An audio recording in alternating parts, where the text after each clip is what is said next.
നമസ്കാരം. 400+ എന്ന് പറഞ്ഞു തുടങ്ങിയ ആ അക്കത്തിൽ നിന്ന് 300 എത്താതെ കഷ്ടപ്പെടുന്ന രീതിയിലാണ് ശരിക്കും NDA സഖ്യം ഇപ്പോ നിൽക്കുന്നത്. വല്ലാത്ത രീതിയിലേക്കുള്ള ഒരു റിസൾട്ടാണ് ശരിക്കും ഇന്ത്യയിൽ ഇപ്പോ വന്നിട്ടുള്ളത് അല്ലെ? അതെ അതെ അതെ. എന്തായിരിക്കും വിനോദിന്റെ ഒരു കാഴ്ചപ്പാടിൽ എന്തായിരിക്കും അവസ്ഥ? ഞാൻ ആലോചിക്കുന്നത് 2-3 ദിവസം 5-8 ക്യാമറകളുടെ തലോടലിൽ ധ്യാനത്തിലിരുന്ന നരേന്ദ്രമോദി ഡൽഹിയിലേക്ക് മടങ്ങി വരുമ്പോൾ അദ്ദേഹത്തിന്റെ രക്തസമ്മർദ്ദം ഇപ്പോൾ ഏത് നിലയിലേക്ക് ഉയർന്നിട്ടുണ്ടാവും എന്നാണ്. കാരണം ധ്യാനിക്കുന്ന സമയത്ത് മനസ്സും ശരീരവും ഒക്കെ ശാന്തമാവുന്ന ഒരവസ്ഥയാണല്ലോ ഉണ്ടാവുക. എന്നാൽ 4-ാം തീയതി കൗണ്ടിങ് തുടങ്ങിയതിന് ശേഷം വലിയ തോതിൽ രക്തസമ്മർദ്ദം ഉയർത്തുന്ന രീതിയിലുള്ള ഫലങ്ങളാണ് NDA മുന്നണിയെ സംബന്ധിച്ചിടത്തോളം, BJPയെ സംബന്ധിച്ചിടത്തോളം, നരേന്ദ്രമോദിയെ തന്നെയും സംബന്ധിച്ചിടത്തോളം വരുന്നത്. കാരണം അദ്ദേഹം ഇപ്പോൾ അദ്ദേഹത്തിന്റെ ലക്ഷക്കണക്കിന് വോട്ടുകളുടെ ഭൂരിപക്ഷത്തിൽ നിന്നൊക്കെ മാറി 1 ലക്ഷത്തിന്റെ ഒക്കെ വോട്ടിന്റെ ഭൂരിപക്ഷത്തിൽ കിടന്നിങ്ങനെ പിന്നെ ഉഴറുന്ന കാഴ്ചയാണ് നമുക്ക് വാരണാസി. മോദിനെക്കാളും കൂടുതൽ ശരിക്കും വോട്ട് കിട്ടി ആർക്ക്? അമിത്ഷാക്ക് 3 ലക്ഷത്തിലധികം വോട്ട് കിട്ടിയിട്ടുണ്ട്. രാഹുൽ ഗാന്ധിക്ക് 3 ലക്ഷത്തിലധികം വോട്ട് കിട്ടിയിട്ടുണ്ട്. സ്വാഭാവികമായിട്ട് പ്രധാനമന്ത്രി എന്നുള്ള അതായത് ജനുവരി 21-ന് രാമക്ഷേത്രത്തിന്റെ ഉദ്ഘാടനം മാത്രം മതി തങ്ങൾക്ക് വീണ്ടും അധികാരത്തിലേക്ക് തിരിച്ചു വരാൻ എന്ന് കരുതിയ BJPയെ സംബന്ധിച്ചിടത്തോളം ഈ അയോധ്യ ഉൾപ്പെടുന്ന ഫൈസാബാദിൽ BJP പരാജയപ്പെടുകയാണ്. അതാണ് യഥാർത്ഥത്തിൽ ഇന്ന് ഇന്ത്യയിൽ ഏറ്റവും ചർച്ച ചെയ്യപ്പെടുന്ന ഒരു വിഷയം. നമ്മള് ഈ ഒരു സമയത്ത് നമ്മൾ ഇരിക്കുമ്പോൾ 400 പാർ എന്ന് പറയുന്ന ഒരു വലിയ മുദ്രാവാക്യം ഇന്ത്യൻ പാർലമെന്റിൽ ഉയർത്തിക്കൊണ്ട് തെരഞ്ഞെടുപ്പ് രംഗത്തേക്ക് വളരെ നേരത്തെ തന്നെ വലിയ ആത്മവിശ്വാസത്തോടു കൂടി ചാടി വന്ന നരേന്ദ്രമോദി ഇന്ന് 200 പാർ എന്നുള്ള നിലയിലേക്ക് തന്റെ മുന്നണിയെ എത്തിച്ചിരിക്കുന്നു എന്നാണ് കാണേണ്ടത്. അങ്ങനെ വരുമ്പോൾ ഇതുവരെയും ഒറ്റക്കക്ഷി ഭരിച്ചു പോന്ന ഇന്ത്യൻ രാഷ്ട്രീയത്തിൽ വീണ്ടും ഏതാണ്ട് 1/4 നൂറ്റാണ്ട് കാലം നിലനിന്ന മുന്നണി രാഷ്ട്രീയം മടങ്ങി വരുന്നോ എന്ന് ചിന്തിക്കേണ്ട ഒരു സ്ഥിതിയിലാണ് ഇപ്പോൾ ഫലം എത്തി നിൽക്കുന്നത്. കാരണം ഏകകക്ഷി ഭരണം എന്നുള്ള നിലയിൽ 303 സീറ്റുകൾ കഴിഞ്ഞ പാർലമെന്റിൽ 2019 BJPക്ക് ഉണ്ടായിരുന്നു. എന്നാൽ ഇപ്പോഴത് 2024 എത്തി നിൽക്കുമ്പോൾ 240 അടുത്ത് അങ്ങോട്ടും ഇങ്ങോട്ടുമായി നിൽക്കുകയാണ്. 243 സീറ്റാണുള്ളത്. ആ 243 സീറ്റിൽ പല സ്ഥലങ്ങളിലും ലീഡ് നില കുറവാണ് എന്നുള്ളത് 5000-ൽ താഴെയാണ്. അത് മാത്രവുമല്ല 272 മാജിക് നമ്പർ. ആ 272ലേക്ക് ഇനിയും എത്തണമെങ്കിൽ BJPക്ക് 30 സീറ്റോളം അല്ലെങ്കിൽ 30 സീറ്റിലധികമോ ആവശ്യമായി വരുന്നു എന്നുള്ളതാണ്.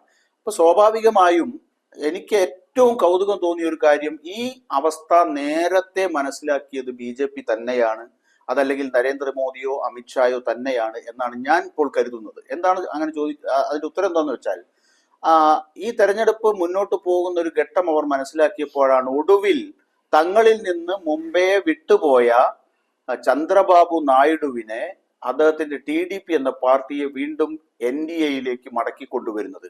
400 വളരെ കൺവിൻസിംഗ് ആയിട്ടുള്ള നിലയിൽ അവർക്ക് ജയിച്ചെടുക്കാൻ കഴിയുമായിരുന്നുവെങ്കിൽ പുതിയ മുന്നണിയിലേക്ക് പുതിയ ഘടകകക്ഷികളെ അവർ സ്വീകരിക്കുമായിരുന്നില്ല. അതോടൊപ്പം തന്നെ ഇന്ത്യ ബ്ലോക്കിൽ നിന്ന് ഏത് സമയവും അങ്ങോട്ടും ഇങ്ങോട്ടും മാറുന്ന നിതീഷ് കുമാറിനെ അവർ സ്വന്തം മുന്നണിയിലേക്ക് ചേർക്കുകയാണ്. അപ്പൊ ഈ 2 ഘടകങ്ങൾ മാത്രം എടുത്തു നോക്കൂ. ഇന്നിപ്പോൾ നമ്മൾ കാണുന്ന ഈ ടേബിളിൽ കാണുന്ന ഈ BJPയുടെ അല്ലെങ്കിൽ NDAയുടെ സീറ്റ് ഷെയറിൽ ആ 2 കക്ഷികൾക്ക് മാത്രം എത്രമാത്രം സീറ്റ് ഷെയർ ഉണ്ട് എന്നുള്ളത് വളരെ പ്രധാനപ്പെട്ട കാര്യമാണ്. ഒരു കോalition ഗവൺമെന്റ് വരികയാണെങ്കിൽ ഈ 2 കക്ഷികളുടെ ചൊൽപ്പടിക്കൊത്ത് അല്ലെങ്കിൽ അവരുടെ താല്പര്യങ്ങൾക്ക് അനുസരിച്ച് പ്രവർത്തിക്കുന്ന ഒരു മുന്നണി ഗവൺമെന്റിന് നേതൃത്വം കൊടുക്കാൻ ഒരു പക്ഷേ ഇപ്പോഴുള്ള സ്ഥിതിയാണ് അന്തിമഘട്ടത്തിലേക്ക് അടുക്കുമ്പോഴും ഉണ്ടാകുന്നതെങ്കിൽ അങ്ങനെ ഒരു ഗവൺമെന്റ് ഉണ്ടാക്കാൻ BJPക്ക് കഴിയും എന്നുള്ള നിലയിലാണ് ഇപ്പോൾ കാര്യങ്ങൾ എത്തി നിൽക്കുന്നത്. ഇങ്ങനെയാണ് നമ്മൾ കാര്യങ്ങൾ മുന്നോട്ട് പോകുന്നത്. സ്വാഭാവികമായും ഒറ്റക്കക്ഷി ഭരണം അവസാനിച്ചു, വീണ്ടും മുന്നണി ഭരണം തിരിച്ചു വരുന്നു എന്ന നിലയിലേക്ക് വരുമ്പോൾ ഈ 2 കക്ഷികൾക്ക് അവർക്ക് ചോദിക്കുന്നത് കൊടുക്കേണ്ട സ്ഥിതിയിലേക്ക് നരേന്ദ്രമോദി കടന്നു വരും. അദ്ദേഹത്തിന് ശീലമില്ലാത്തൊരു കാര്യമാണ്. ഗുജറാത്തിൽ നേരത്തെ മുഖ്യമന്ത്രി ആയിരുന്നപ്പോഴും 2 വട്ടം പ്രധാനമന്ത്രി ആയിരുന്നപ്പോഴും അദ്ദേഹത്തിന്റെ താല്പര്യത്തിനനുസരിച്ച്, അദ്ദേഹത്തിന്റെ ഇച്ഛയ്ക്കനുസരിച്ച് ഭരണം കൊണ്ടുപോകാൻ കഴിയുന്ന ഒരു സാഹചര്യം ഉണ്ടായിരുന്നു. ഇനി അത് നടക്കില്ല എന്നുള്ള നിലയിൽ എന്തായാലും ഘടകകക്ഷികളെ തൃപ്തിപ്പെടുത്തി മാത്രമാണ് ഇനി മുന്നോട്ട് പോകാൻ കഴിയുക എന്നുള്ളത് പിക്ചർ നമ്മൾ ശരിക്കും ഇന്ത്യയിൽ കണ്ടു. നിങ്ങൾ നോക്കൂ, ഈ തെരഞ്ഞെടുപ്പിന്റെ ഈ കൗണ്ടിങ്ങിന്റെ ഈ ഘട്ടം എത്തി നിൽക്കുമ്പോൾ ചന്ദ്രബാബു നായിഡുവിനെയും നിതീഷ് കുമാറിനെയും ആരൊക്കെയാണ് ബന്ധപ്പെടുന്നത്? പവാർ അടക്കമുള്ള ആളുകൾ ബന്ധപ്പെടുന്നു. ഒരു ഭാഗത്ത് ശരത് പവാർ ബന്ധപ്പെടുന്നു ഇന്ത്യ മുന്നണിയുടെ ഭാഗത്ത്, മറുഭാഗത്ത് നിന്ന് നരേന്ദ്രമോദിയും അമിത്ഷായും ഇവർ വിളിക്കുകയാണ്. അങ്ങനെയല്ല, നേരെ മറിച്ച് നേരത്തെ നമ്മൾ കണ്ടിട്ടുള്ള ചിത്രങ്ങളൊക്കെ. പക്ഷേ ഇപ്പോൾ ഇല്ലെങ്കിൽ ഭരിക്കാൻ കഴിയില്ല. സ്വാഭാവികമായി കൂടെ നിന്നില്ലെങ്കിൽ ഭരിക്കാൻ കഴിയുമോ? അവർക്ക് ഗവൺമെന്റ് ഉണ്ടാക്കാൻ കഴിയില്ല. ഇവർ നേരെ മറിച്ച് നേരത്തെ ഇന്ത്യ സഖ്യത്തിൽ ഉണ്ടായിരുന്ന കക്ഷിയാണ് ചന്ദ്രബാബു നായിഡുവിന്റെ TDP, അതുപോലെ തന്നെ നിതീഷ് കുമാറിന്റെ JDUയും. അപ്പോൾ ഇവർ രണ്ടുപേരും ഇതിനേക്കാൾ നല്ല ഓഫർ, കാരണം നല്ല ഓഫറുകൾ എപ്പോഴും പ്രോത്സാഹിപ്പിച്ചു പോന്നിട്ടുള്ള പാർട്ടിയാണ് BJP.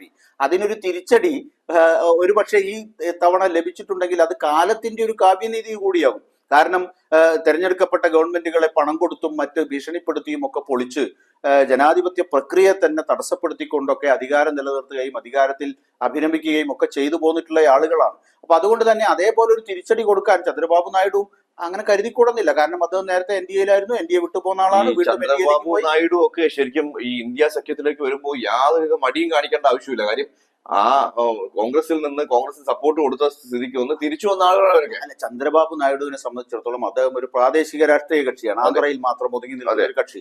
അദ്ദേഹത്തിനെ സംബന്ധിച്ചിടത്തോളം ഒരു വെടിക്ക് രണ്ട് പക്ഷിയാവും. ഒന്ന്, കേന്ദ്രത്തിൽ മെച്ചപ്പെട്ട ഇന്ത്യ സഖ്യം NDA ഓഫർ ചെയ്യുന്നതിനേക്കാൾ മികച്ച ഓഫറുകൾ കൊടുത്താൽ, ഈവൻ ഉപപ്രധാനമന്ത്രി പദം വരെ കൊടുക്കാൻ തയ്യാറായാൽ ചന്ദ്രബാബു നായിഡു വീണ്ടും ഇന്ത്യ സഖ്യത്തിലേക്ക് അല്ലെങ്കിൽ ഇന്ത്യ സഖ്യത്തിലേക്ക് കടന്ന് കാലെടുത്ത് വെച്ചുകൂടായികയില്ല എന്നാണ് എന്റെ ഒരു അഭിപ്രായം. കാരണം അതേസമയം സംസ്ഥാനത്ത് അദ്ദേഹത്തിന് ഭരണം ലഭിക്കുകയും ചെയ്തു. അവിടെ നിയമസഭാ തെരഞ്ഞെടുപ്പും ഇതിന്റെ കൂടെ നടന്നല്ലോ. അപ്പൊ സ്വാഭാവികമായും അദ്ദേഹത്തിന് രണ്ട് സ്ഥലത്തും നിർണായകമായ സ്വാധീനം ചെലുത്താവുന്ന രീതിയിൽ ഈ തെരഞ്ഞെടുപ്പിൽ ബമ്പർ അടിച്ചത് യഥാർത്ഥത്തിൽ ചന്ദ്രബാബു നായിഡുവിനാണ്. അതോടൊപ്പം തന്നെ നിതീഷ് കുമാറിനും, അദ്ദേഹം അവിടെ സംസ്ഥാനത്ത് മുഖ്യമന്ത്രിയാണ്. തരത്തിൽ മലക്കം മറിച്ചിലുകൾ നടത്തിയിട്ടും അദ്ദേഹം അവിടെ മുഖ്യമന്ത്രിയാണ്.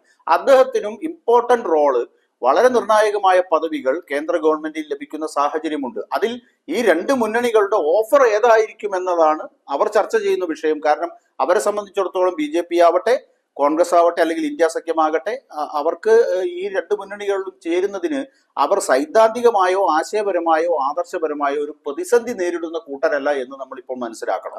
പ്രത്യേകിച്ച് എടുത്തു പറഞ്ഞാൽ ഈ രണ്ടുപേരും ചതിച്ചാൽ ശരിക്കും NDA എന്നല്ല BJP അധികാരത്തിൽ വരില്ല. അത് ഇന്ത്യ സഖ്യത്തിന് അനുകൂലമായി വരാനുള്ള സാധ്യത വളരെ കൂടുതലാണ്. കാര്യം ഇവരുമായൊക്കെ ബന്ധപ്പെടുന്ന സമയത്ത് ഉള്ള സീറ്റ് അല്ലെ, എന്തൊക്കെയാണ് ഇവർ ഓഫർ ചെയ്യുന്നത്, അതിനടിസ്ഥാനമാക്കിയായിരിക്കും സർക്കാർ നിലവിൽ വരിക. ചുരുക്കി പറഞ്ഞാൽ ഇവരെ രണ്ടുപേരെയും കാല് പിടിക്കണം എന്നർത്ഥം. അപ്പൊ ഈ കാല് പിടിച്ചാൽ മാത്രമാണ് ശരിക്കും സർക്കാർ രൂപീകരിക്കാൻ കഴിയുക. അപ്പോ വിനാട്ടാ എന്താ പറയാനുള്ളത്? അല്ല, ഞാൻ പറഞ്ഞു വരുന്നത്, ഇന്ത്യ സഖ്യത്തിന് അധികാരത്തിലേക്ക് വരാൻ ഇനിയും 50 സീറ്റ് വേണ്ടതുണ്ട്. ആ 50 സീറ്റ് ഇവർ രണ്ടുപേർ ചേർന്നാൽ കിട്ടുകയുമില്ല. അങ്ങനെ ഒരു പ്രതിസന്ധി ഉണ്ട്. കൂടുതൽ കക്ഷികളെ അല്ലെങ്കിൽ കൂടുതൽ സീറ്റുകൾ ഇനിയുള്ള മണിക്കൂറുകളിൽ ഇനിയും ഇന്ത്യ സഖ്യത്തിന് ലഭിക്കേണ്ടതുണ്ട്.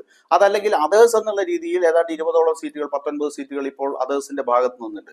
അവരുടെ കൂടി പിന്തുണ നേടാൻ കഴിഞ്ഞാൽ മാത്രമേ ഇന്ത്യ സഖ്യത്തിന്, അത്ര എളുപ്പമല്ല ഇന്ത്യ സഖ്യത്തിന് ഒരു ഗവൺമെന്റ് ഉണ്ടാക്കുക എന്ന് പറയുന്നത്.